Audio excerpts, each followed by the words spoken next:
Without further ado, there is a stage in recovery that nobody really talks about enough. It's not the chaos of active addiction. It's not the early panic of withdrawal. It's something much quieter. It's a stage where you just want to be left alone, right? You just want to be alone. Isolation. You stop answering texts. You don't call anyone. You stop showing up to things. You cancel plans that you made. Sometimes you don't even want to talk to people who care about you. Has anyone else felt like this? This happens to me way more than I'd like to admit. But getting current, as I said in my last podcast, is very important. We need to talk about this stuff and not complain about it. We need to process it and change it, do better. If you, the data is out, the research is out that talk therapy doesn't work if you're just constantly throwing your thoughts at somebody all the time and not changing anything. You're not working towards an active goal. So let's work towards an active goal. Let's do something about it. Hopefully this episode helps you. Okay. I'm having one of those days today where I'm working from home and I'm sitting in self-pity, right? I'm sitting in, oh, poor me. My life is not the way I want it to be right now. And I'm not going to call anybody about it because I like the way I'm feeling like this. And then I'm like, you know what? I'm going to check out today's daily reading because I do that from time to time. And you know how you get what you need to hear every once in a while? By the way, I went for a walk and that seemed to clear it up, momentarily at least. I would say that in most cases, contact with another human being to ask them how their day is doing and getting outside of your house physically, going for a walk, will solve most of your self-pity problems, most of your problems in general, in my experience. But again, these are temporary things that we have to do deeper work on. So I open up the daily reflection and guess what it's about?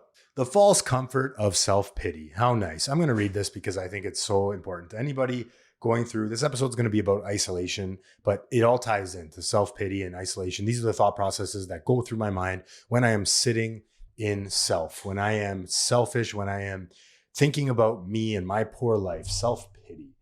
So the false comfort of self-pity. Self-pity is one of the most unhappy and consuming defects that we know. It is a bar to all spiritual progress and can cut off all effective communication with our fellows because of its inordinate demands for attention and sympathy. And check out this wording. It is a maudlin form of martyrdom, which we can ill afford. Oh, Bill, you bastard. Maudlin is essentially a self-pitying form. I actually had to look it up, but it's a state of self-pity. And instead of trying to sound smart, let me just read the definition. Maudlin, excessively emotional, self-pitying, or sentimental, especially in a weak or tearful way. Jesus, that's so mean. In this passage, maudlin refers a kind of overly dramatic self-pity where someone is emotionally indulgent in their suffering rather than constructively dealing with it. Oh, I love that. And then martyrdom, acting, and I'm probably saying that word wrong, but a martyr, to be a martyr, acting as if you're a victim who suffers for others or for a cause. So being in this state, we can ill afford, he says. The false comfort of self-pity screens me from reality only momentarily and then demands, like a drug, that I take an ever bigger dose. If I succumb to this, it could lead to relapse into drinking. What can I do? One certain antidote is to turn my attention, turn my attention, however slightly at first, toward others who are genuinely less fortunate than I, preferably other alcoholics, in the same degree that I actively demonstrate my empathy with them. I will lessen my own exaggerated suffering. Oh, that punched me right in the fucking mouth when I read that. So what did I do? Well, I didn't call anybody because I'm stubborn, but I went for a walk and 3 of my friends called me. God doing for me what I could not do for myself. I don't know. That's how spirituality works in my life. When I'm suffering, when I'm struggling, people call me. Not all the time, but today they did. And I am out of myself. So I decided to do a podcast on isolation today to get out of my head, to get out of myself, and to hopefully help one other alcoholic or addict listening to this, or anyone listening to this, because isolation and recovery I watched a video the other day that said, you know what's more dangerous than alcohol? Isolation. Now, I don't know about that. I disagree, but isolation is dangerous. It can lead to relapse. It can lead to self-pity. It can lead to loathing and fear, because when I am alone, I am not bouncing my thoughts off anybody. I am ruminating in my head about how shitty my life is when it's fucking great. Things are going really well and I'm getting what I need, not what I want. So shut up, Anthony, and help someone else. So the question after all this is this normal or is there something going wrong? Today, we're going to talk about isolation in recovery, why it happens, what it can mean psychologically, and how to tell the difference between healthy solitude. So solitude being, let me look that word up too, because I am like to think I'm smart, but I'm not as smart as I like to think I am. So solitude, the state of being alone without necessarily feeling lonely. Ooh. Solitude equals chosen, healthy aloneness. Loneliness equals painful, unwanted isolation. Sometimes wanted isolation, maybe subconsciously. So solitude is often intentional. You choose it. Restorative helps you reset. This is like self-care routines. Okay, there's a big difference between self-care and selfishness, being self-obsessed. Being selfless is the goal in recovery, in my experience, my opinion. Selfless is not thinking of yourself, thinking less of yourself. It's thinking of yourself less. So I need to think about myself less because I'm all I ever think about sometimes, some days. And I don't like that. It doesn't feel good. Sometimes it does. So sometimes wanting to be alone is healing, and sometimes it's the first step toward relapse. So, first, one, why isolation happens in recovery. One of the biggest shocks in sobriety is realizing how much your life used to revolve around substances. How much free time do you get back when you get sober? You don't know what to do with yourself. There's all this free time. I'm sitting on my computer, working at home, waiting for calls, and I have a lot of time on my hands. I've done all my schoolwork. I've done all my podcast stuff. I've done all my videos, and I'm just sitting waiting for money to fall into my lap. I don't know what the fuck I'm waiting for, but not a good place to be. You get a lot of time back, which is a beautiful thing. Now, what you do with it is up to you. So I went for a walk and I sat by the lake and I meditated and I sat on a chair. I didn't look at my phone. It was beautiful. So the social structure around addiction included, for me, bars, parties, hotel rooms, people you used with, environments built around drinking and drugs. My whole life was revolving around how to get the next high, how to get the next fix, how to get the next drink. When that disappears, a huge piece of your social life disappears too. Suddenly you're left with all this space, a lot of space. Sometimes that space feels peaceful, but sometimes it feels empty. Many people in recovery isolate because they don't know how to socialize sober yet. So I wouldn't say that that's me. I mean, I don't like to socialize. My baseline is not, I don't wake up thinking, oh, I want to go for coffee with somebody today. That's not my default right now. At one point it was. We'll get there. Old environments feel triggering. Old friendships were based on substance use. That's a big one. So all my friends are using. I don't know what to do now. I don't have any friends. This is why recovery spaces are so important, because I need to get new relationships, new friends, and they feel emotionally overwhelmed. Recovery strips away the distractions. And now I'm just left with me. I always say this, but you take away my medicine, I'm left with me and my thoughts and my self-pity. Poor me. And when that happens, feelings show up, substances used to mute. I'm left with my feelings. So I want you to think about this. When I first got sober, I had to ask myself, do I actually enjoy being alone or am I hiding for life? This is the other funny thing about isolation and spending time by yourself. I live with my wife. So my wife and I are together a lot. So when I say isolation, typically I mean staying at home, usually alone. Today was one of those days. The funny thing about this in recovery, for me at least, is when I have things in the calendar that I look in my calendar nowadays to see times when I don't have things, I don't have plans. And then I get excited about that. Probably not a good place to be, but that's just the season I'm in my life right now. I get more excited about not having plans than having plans today. That might change. Hopefully it does, because I love being social. I do. I like being with people. I like getting perspectives on things. I like talking about things that are going on. I like that stuff. I had a good time when my friends called me and we caught up. One of my buddies that I haven't talked to in a while called me and we caught up. We were talking about his kids and it was fun. It was good. I like that. Sometimes I need to be pushed a little bit into that direction. And you know what's a good catalyst for change? Pain.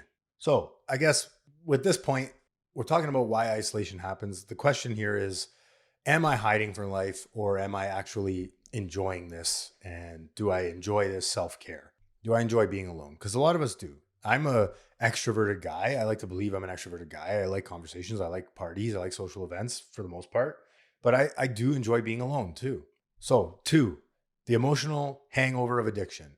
Many people expect the physical withdrawal to be the hardest part, but what surprises people is the emotional aftermath. I talk about this in my podcast about emotional sobriety. So, if you want to talk, emotional sobriety is probably the most important thing for me in my recovery today. How are my emotions? How am I living in my life today? Am I being a good person? Am I doing the next right thing? Or am I cutting the guy off on the road outside? Am I not holding the door for people? Am I judging people? Am I yelling and freaking out at the guy on the bike when he's driving his Uber bike on the sidewalk? No, today I'm not. I'm able to recognize that emotion coming up. Oh, I want to get angry at this guy flying on the fucking sidewalk, about to take out a family, and just let it go. Nobody else is bothered. Why is this bothering me? This is a me problem, not a him problem or a society problem. When substances are removed, the brain has to rebalance. So, research in addiction neuroscience indicates dopamine systems are often dysregulated after prolonged substance use. Our dopamine is through the roof. We're setting the bar way too high. So, when we come in, our dopamine is at the floor level and we need to recalibrate, which can contribute to low motivation and emotional flattering during early recovery. I don't really feel like doing anything.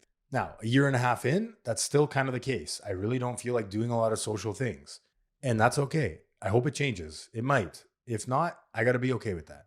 But there are also things I can do now that it's, nice outside. I can go outside and do things. I love being outside with friends. The funny thing is I have about 1,000 people in my phone book over the years in recovery circles that I can call on at any moment, a lot of which who live downtown that I would love to get a coffee with me, but I choose not to because I'm stubborn and I like to, again, sit and wallow in self-pity because then I'm the victim. It's not my fault. I don't have to change anything. Bleh. So this can show up as low energy, lack of motivation, social withdrawal, and wanting to stay home. God, I love being at home sometimes. This doesn't necessarily mean someone is doing something wrong. You're not doing anything wrong. This is a season in your life where you prefer isolation. Is it sustainable? Probably not, in my opinion. But sometimes the brain is simply recalibrating, like I said. The danger is that isolation can quietly reinforce itself. The less you go out, oh my God, this is so true. The less you go out, the harder it is to go out. The less I go to the gym, the harder it is to get my ass back in the gym. That's another thing. I went to the gym today too. I don't enjoy going to the gym today. I used to go 7 days a week. I don't enjoy it anymore, but I do it anyways. And then when I'm there, it's not so bad. The hard part is getting from computer chair to shoes on to headphones in to walking to the gym. That is the hard part. Once I cross that threshold, it tends to work out. Things get better. And again, I'm not having a great time at the gym. I'm going because I want to be healthy. And it feels good when I'm done. The less you talk to people, the harder connection becomes. The louder that voice in your head gets. That person doesn't want to hear from me. I better not call them. That person I don't want to bother them on their day at work. It's the middle of the day, blah, blah, blah, blah, blah. Shut up, Anthony. Segment 3, healthy solitude versus dangerous isolation. So the important distinction here, solitude can be healthy. Isolation can be harmful. Healthy solitude looks like time to reflect, time to recharge, watch your favorite show on Netflix, intentional quiet, working on yourself. Isolation looks like binge watching that show on Netflix for 4 hours by yourself, maybe. Avoiding people who care about you, not answering the phone. I force myself now to answer the phone. I don't want to, but I force myself to. And then I'm happy I did every single time. Isolation usually includes skipping recovery meetings or support systems, staying in your head too much, thinking about yourself too much, withdrawing because of shame or fear.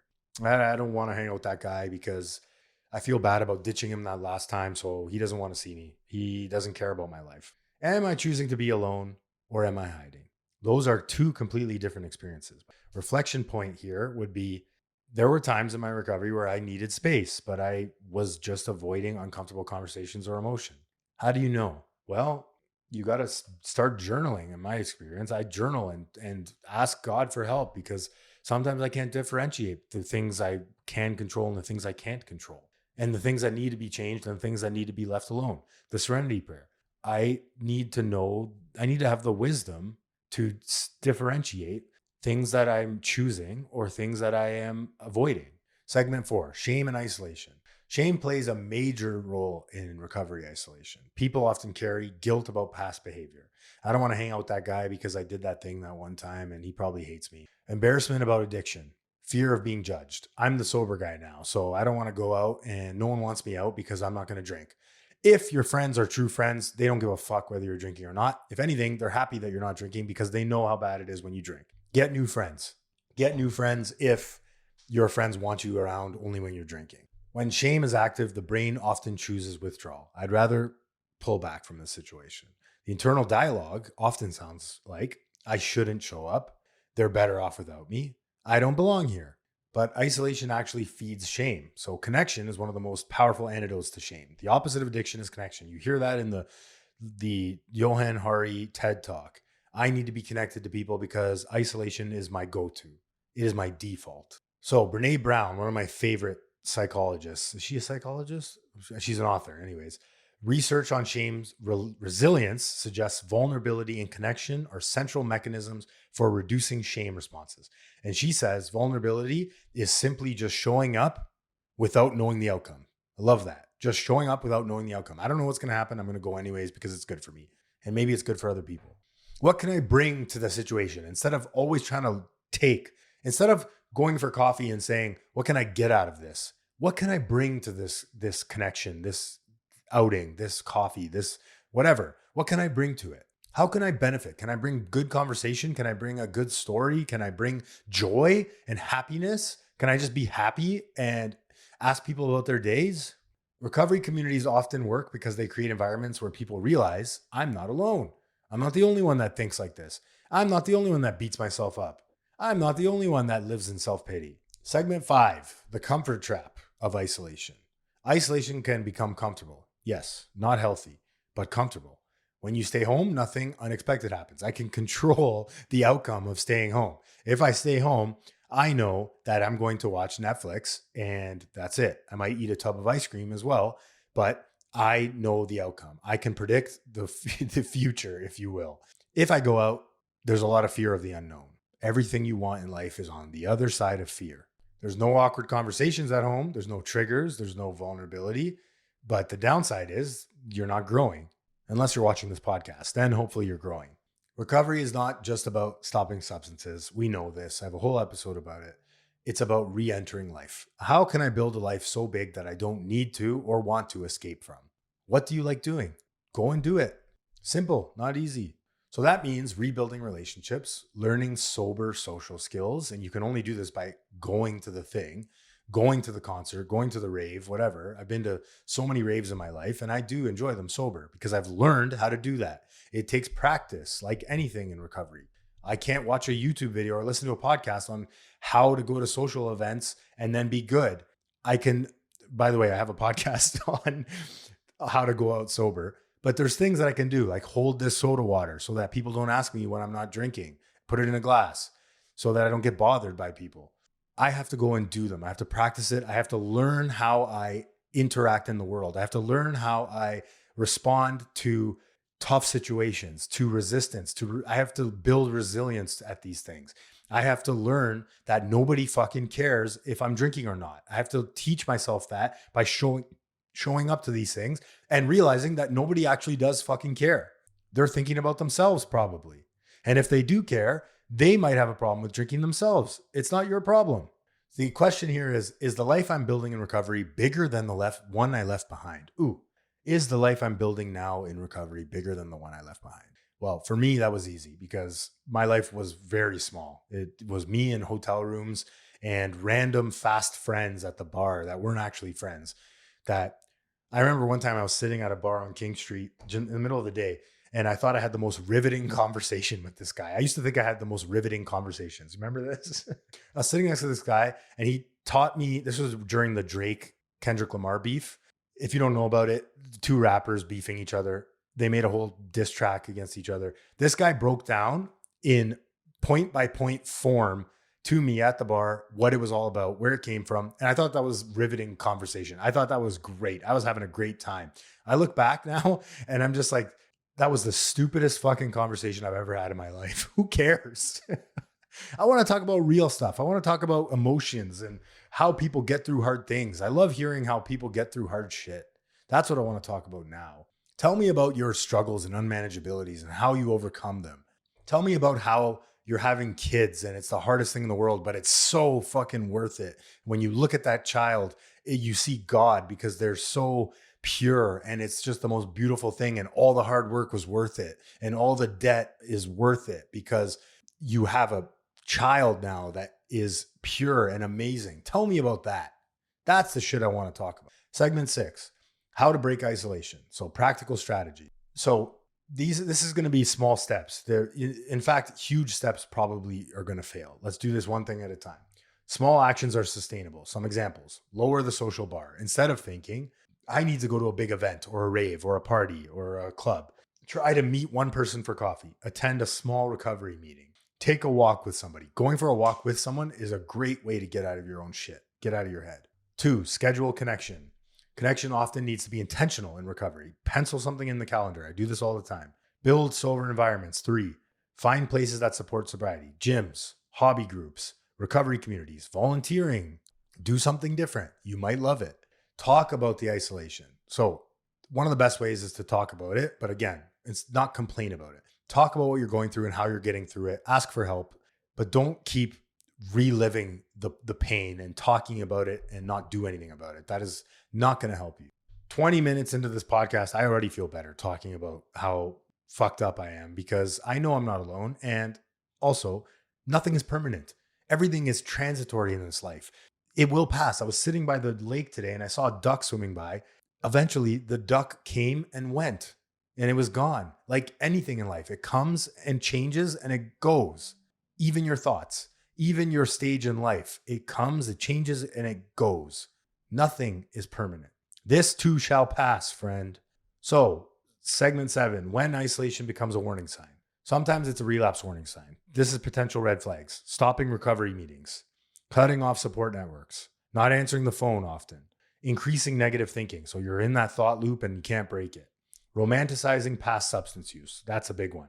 You're constantly thinking about how good the glory days of using and drinking were. And you're lying to yourself, telling you that it was so much fun and there was no consequences and everything was great and life was beautiful. Play the tape all the way through to the end. What happened at the end? All right. So in closing, if you're in recovery and you feel like isolating sometimes, you're not broken. You're not doing recovery wrong. Many people go through this phase. I'm in it right now. The important question is, why do I want to be alone? And then the real question is, am I still connected to something bigger than myself? God, spirituality, recovery, the universe, the flow, the outdoors, great outdoors, group of drunks. Am I still connected to something bigger than me? Get outside of yourself. Get out of your own way. It can be small. Connection doesn't have to be loud. A conversation, a meeting, a phone call, a walk. Connect with your environment. Connect with something other than you. Recovery grows in connection. Isolation left unchecked will shrink it over time. If you like this episode, please, please, please follow, like, subscribe, rate the podcast on Spotify, follow along. I love every single one of you. We're getting back in the studio tomorrow with my friend, Caitlin. I'm looking forward to that. So be on the lookout for new episodes coming up. If no one's told you this yet, I love you. Have a great day. Recovery is simple, not easy.